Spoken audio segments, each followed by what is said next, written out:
letsatsi le leng le tjhesang, Zara o ile a bona sefate sa apole. Le hoja a ena le molala o molelele, Zara o ne a se motelele ka ho lekaneng ho fihla ho diapole.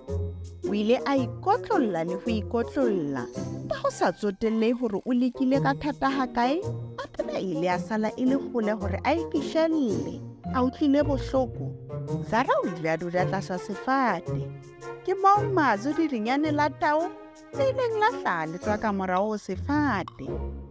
Le tseba hore ha se ka mehla e leng taba ya hore o molelele ha kae, empa ke ka ho fumana mekgwa e bohlale ya ho fihlela sepheo sa hao. O ile a bona le ho supa qubu ya majwe e haufi. Jwale Zara o ile a fumana mohopolo. O ile a palamanya ka hloko lejwe le leng hodima le leng, mme a haha ditepisi tseo a tla ema hodima tsona.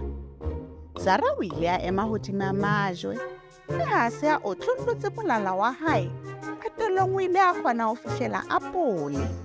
Ha lomme apole e monate, Zara o ile a ithuta thuto.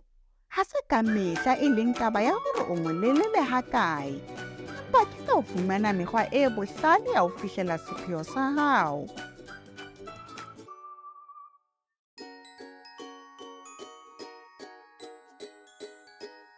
To watch more stories, just visit our YouTube channel. All stories are in the present, past and future tenses, also available in various languages. How great!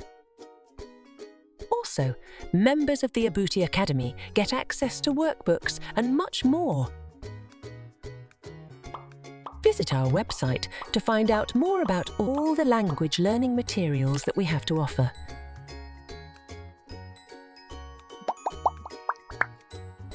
www.abutisyllabus.com